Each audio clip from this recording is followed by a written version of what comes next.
Leo, welcome to your weekly Sidereal Astrology forecast for September 21st through the 27th. My name is Athen.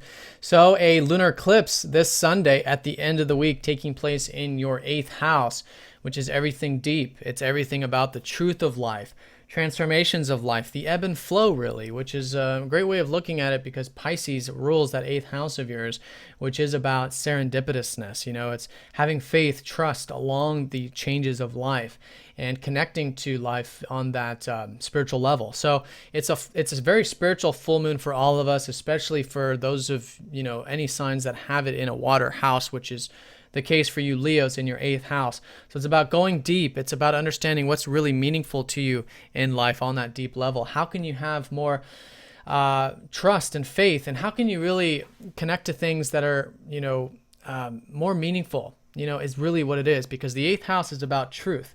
It's about you're able to understand a lot about who you are on that deep level. Again, not in a label, but just feeling it, facing your fears, healing old wounds, things like that, which help you transform. And that's what the 8th house does, is through the truth. When you're open to seeing the truth of the matter, then transformation comes.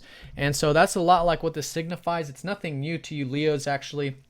You've already had a lot of this eclipse energy here with the South Node transiting this part of the chart for about the past 2 years.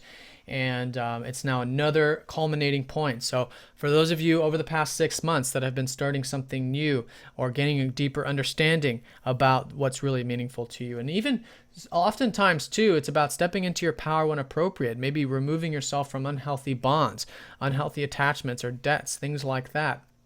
And this can be a time when you really understand the importance of sovereignty, of your values, of the things that are important to you, and you can put that energy into it during this time period. But for some of you, it will be a culminating point. So things relating to shared resources, deeper relationships, deeper connections can be coming to that culminating point here at the end of this week. Well, it's subtle. It'll be towards the end of this week and the beginning of next week.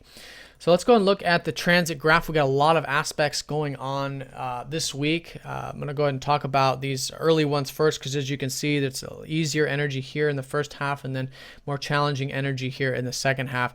This early part of the week has still Saturn sextiling up to the North Node, which is going to be going on all the way up until the 11th of October.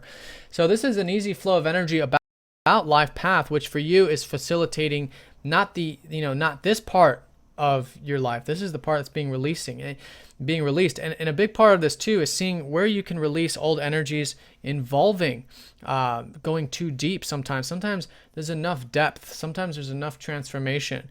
And it's about releasing the old concepts and old things that sometimes hinder us too much in regards to that. But I'm digressing. This depends on your personal chart more so, but the South Node is about releasing of energies, and your North Node is about the gaining of energies. This is the unfoldment of the future. So the unfoldment that is happening for you is about the material values of life, more of the earthly pleasures, which is a very important part of life. It's about working with Mother Earth. It's about connecting to Mother Earth, enjoying the simple pleasures, being grateful for what you have. And again, this is energy that's very familiar to you. Now, your sun goes over that North Node midweek while Saturn still sextiles up to that position. So there is a nice energy here involving the material, financial, or earthly aspects of things. Now, do keep in mind it is very reflective still, because Mercury is retrograde, and it's in that cycle. Continue to experiment, continue to redo, restructure the finances, the material stuff, and through that you can learn quite a bit. Also, since Mercury does rule your 11th house as well, things relating to groups, friends, community stuff is probably in a reflective time, as it usually is during a Mercury retrograde. So be open to learning about those things as well, because Mercury retrograde, there's a lot to be learned, and that's what it's all about. So it's about bringing attention to areas we normally don't bring attention to. For you, it's in those areas. So with Saturn has been in your 3rd house. So over the past couple of years, if you guys have been taking your communications seriously, you've been thinking seriously about certain things, or just in general, with Saturn here, he's finishing up that 3rd house transit. He's about to go into your 4th next month. And so all of that is supporting, your communications are in strong support, this early part in particular. Your correspondence, things of that nature, which will help you then cultivate more of your values in life. So step into that patient, discipline, all of that stuff stuff you've learned about communications and your serious but realistic thinking about things, and apply that constructively, because it can be a great week for you to take action towards cultivating more of these values in your life. So that's going to be part. Venus also does trine up to Uranus this first half of the week as well, which is very nice, actually. This is involving your career and those communications, as well as your first house, which is you. You have a lot of energy in your first house. A lot of you should be quite motivated right now, at least for your short-term goals. There should be plenty of opportunities for you to expand your horizons with Jupiter transiting your first house. And Venus here does signify that there is this enjoyment about the whole thing too. You're probably feeling good, looking good, meeting people, or you can be, this is the first house. And but in either case, you should be feeling quite charismatic. And that's a good energy to work with, especially with Venus trining up to Uranus. This can mean some sudden opportunities, maybe in the career front, maybe in the correspondence. And it's all about enjoying more of these sort of simple pleasures of life. So that's quite nice, and it's all coming from sudden opportunities to get deeper in life, but to also release the old energies that are no longer serving you in life as well. Now, like I said, the Sun sextiles Saturn and then goes over the North Node here this middle part of the week. So there's a lot to learn this week, Leo, because this is your ruler. So middle part of the week, you should be feeling quite disciplined, or can be, and it's a good week to take care of things. And there's a lot to learn about your life path, about being grateful, about those simple pleasures, etc. Then around Thursday, things start to shift up. Mercury squares up to Pluto, and Mars squares up to Saturn. So with this Mercury retrograde, again, it's learning, it's redoing, restructuring. Take it slow this week. A square from Pluto does suggest that there can be very powerful change when you're wanting to make serious change to the material values of life. So be open to that. That can be a very positive thing. And, with Pluto here transiting your fifth house, it's about making change to what you're really passionate about in life. It's your house. It's your fifth house.